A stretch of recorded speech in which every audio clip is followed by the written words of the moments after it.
भारत के इतिहास में कई लड़ाइयां हुई, लेकिन एक लड़ाई ऐसी थी जिसने सब कुछ बदल दिया। जी हाँ, आज हम बात करने वाले हैं प्लासी के युद्ध की। जरा सोचिए, एक तरफ बंगाल के नवाब की एक बहुत बड़ी फौज खड़ी है, करीब करीब 50,000 सैनिक।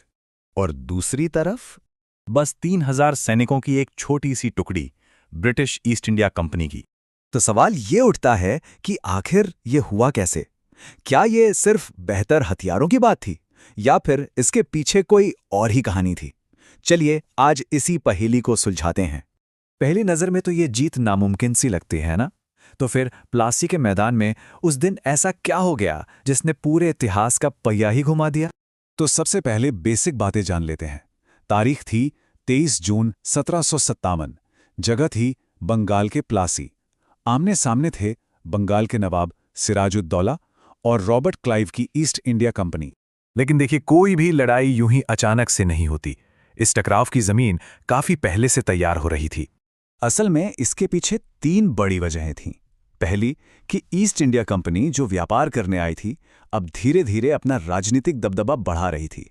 दूसरी, उन्होंने नवाब से पूछे बिना ही कलकत्ता की किलेबंदी शुरू कर दी, जो सीधे सीधे नवाब को एक चुनौती थी। और तीसरी, और शायद सबसे अहम वजह, नवाब के ही अपने दरबार में उनके खिलाफ एक बड़ी साजिश चल रही थी। और जानते हैं, यही साजिश मैदाने जंग में सबसे बड़े धोखे की शक्ल में सामने आई। एक ऐसा धोखा जिसने पूरी बाजी ही पलट दी। देखिए, बात ना तो हथियारों की थी, ना ही सैनिकों की संख्या की। इस लड़ाई का नतीजा तो बस एक ही चीज ने तय किया। वो था विश्वासघात। और ये धोखा दिया था मीर जाफर ने, जो नवाब का अपना सेनापति था। उसने पहले ही रॉबर्ट क्लाइव से हाथ मिला लिया था। अब सोचकर देखिए, लड़ाई शुरू हुई है और नवाब की सेना का एक बहुत बड़ा हिस्सा अपने ही कमांडर के कहने पर बस चुपचाप खड़ा देख रहा है।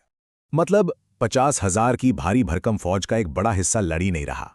बस इस एक धोखे ने, इस एक गद्दारी ने नवाब की ताकत को पूरी तरह से खोखला कर दिया और अंग्रेजों की जीत का रास्ता बिल्कुल साफ हो गया। इस एक दिन की लड़ाई ने, या यूं कहें कि धोखे ने, अगले 200 सालों की कहानी लिख दी थी। चलिए देखते हैं कि इसके परिणाम क्या क्या हुए। नतीजे बिल्कुल साफ थे। अंग्रेज जीत गए और उन्हें बंगाल का कंट्रोल मिल गया, जो उस समय भारत का सबसे अमीर सूबा हुआ करता था। सिराजुद्दौला, उन्हें पकड़कर मार दिया गया, और मीर जाफर, उसे मिला अपने धोखे का इनाम, बंगाल की नवाबी। पर असल में वो बस अंग्रेजों के हाथ की एक कठपुतली बनकर रह गया। और ये तो बस शुरुआत थी। बंगाल पर कब्जे के साथ ही शुरू हुआ भारत का आर्थिक शोषण। इस जीत ने अंग्रेजों के हौसले इतने बुलंद कर दिए कि उन्होंने पूरे भारत को गुलाम बनाने का मंसूबा बना लिया। तो जब हम प्लासी की लड़ाई की बात करते हैं ना, तो हम सिर्फ एक जंग की बात नहीं कर रहे होते। हम असल में भारतीय इतिहास के एक ऐसे मोड़ की बात कर रहे होते हैं जहां से सब कुछ बदल गया। इसे बस एक लड़ाई समझना बहुत बड़ी गलती होगी। ये वो घटना थी जिसने भारत के मुकद्दर का रुख ही मोड़ दिया, हमेशा हमेशा के लिए। सही मायनों में यहीं से भारत में 200 साल के ब्रिटिश शासन की नींव पड़ी।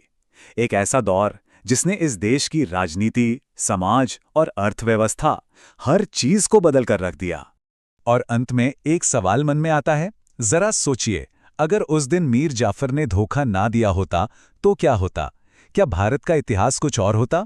आज हम जिस भारत को जानते हैं, क्या वो कुछ और होता? खैर, इसका जवाब तो किसी के पास नहीं है, पर यह सवाल सोचने पर मजबूर जरूर करता है।